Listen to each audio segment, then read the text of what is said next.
We live in a world that is very transactional. Teaches us to engage in things, but set conditions first. Conditions that are favorable to us. Transactional. You scratch my back first before I scratch yours.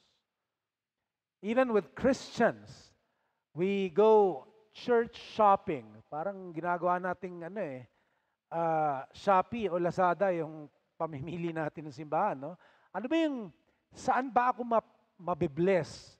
Saan ba ako papagpalain? Saan ba malamig? Saan ba maganda yung upuan? Saan ba maiksi yung worship service? Saan ba yung malapit? Saan ba hindi yung kung saan tayo tinawag ng Diyos. So, we go shopping because we enter into a transaction rather than be obedient to God. Bago tayo magbigay, di ba? Actually, katuruan nga to. Ito yung katuruan sa atin noon na ginagawang marketing scheme. Pag nagbigay kayo ng ikapu ninyo, ang babalik sa inyo 100-fold. Hindi ba kayo natatakam niyan? Kaya mag-tithe na kayo. Di ba? Maling katuruan dahil it teaches us to be more self-centered rather than more Christ-like, who is other-oriented. Bago tayo mag-sinner's prayer, bago tayo magsisi, hinihingi muna natin yung garantisadong mapupunta tayo sa langit. Di ba? At yun ang sinasabi natin, pag dinasal mo itong dasal na to, sigurado mapupunta ka sa langit pag namatay ka. And so you understand what I'm saying, right? We enter into transactions first before we do things.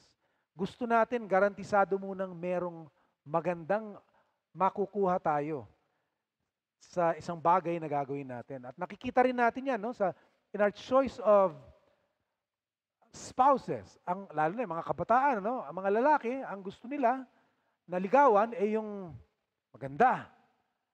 Para sa mga Pilipino, gusto nila yung maputi, matangkad, matangos ang ilong. Hindi ba? At sa iba, tabi-tabi po, masakit to, no? Pero iba maghahanap ng American citizen. Hindi ba? Para ito yung magiging sagot ko. Ito yung magsasalba sa akin sa kahirapan dito sa Pilipinas. Yung ibang babae na naman, no? Ito, joke to, pero minsan totoo, no? Ang sinasabi, ang hinahanap daw ng mga babae, yung 4 na M. Di ba? Matandang, mayaman, madaling, mamatay.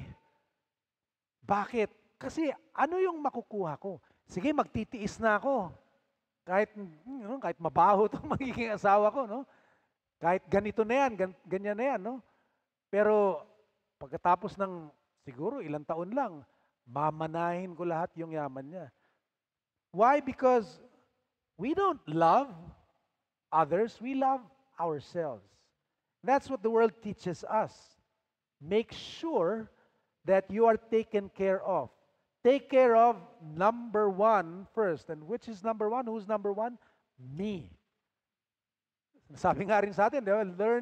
Learning to love yourself is the greatest love of all. Wrong. Not in the kingdom of God.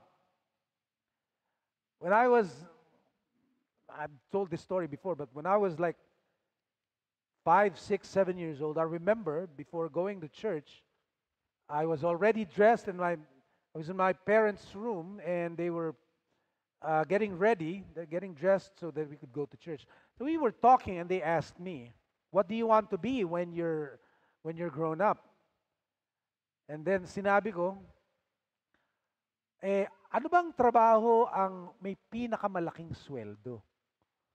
And both of them corrected me. Hindi ganyan ang pagpili ng magiging karir mo o ng trabaho mo. Ang dapat mong isipin, anong trabaho ang makapagbibigay sa akin ng pagkakataon na makatulong sa nakakarami? Hindi yung ano yung makukuha ko. Ano yung pinakamalaking makukuha ko. See, that is what the world teaches us. In the kingdom of God, it's the opposite. All of these things that I mentioned, they are all symptoms of love of self. We want to prioritize our needs, etc., before we give love, which is really not love. Reminded of this song from the 80s. Sabing ganon, I'm your puppet. You dress me up, you feed me, you give me caviar, you take me to a restaurant off Broadway. Uh, we never argue, we never calculate the currency you spend. And then it goes, I love you because you pay my rent. That's not love. Again, transactional. It's not love. Love is something we give on our own initiative for the good of another, not ours. And we have been set free from the love of self. Actually, yun yung salvation eh. Ang ibig sabihin ng salvation, hindi ka na mapupunta sa impyerno, mapupunta ka sa langit. Ang ibig sabihin ng salvation, be saved from this perverse generation who teaches you to love yourself. Pag na free na tayo sa pag-ibig sa sarili natin, then we are free to be servants of the Lord. Then we are restored to His image and to His likeness. And this is why St. Paul says in his letter to the Romans that was read earlier, sabi niya, owe nothing to anyone except to love one another. Before that he said, give respect to the king, give respect to those who are due respect. Obey them, pay taxes, pay revenues, pay customs. And then he goes on and says, owe no one anything but love.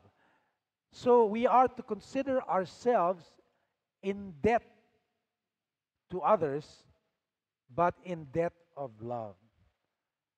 If we consider ourselves continually in debt to others, that we owe them love, then we will be walking in the image and likeness of our God. Sana wag tayo masyado makinig sa mundo, no? There's a place for transactions. Tama lang yun eh. Pag negosyo, di ba? Pero pagdating sa pagiging Kristiyano, pagiging charitable, we don't lay down conditions first. We love for the good of another.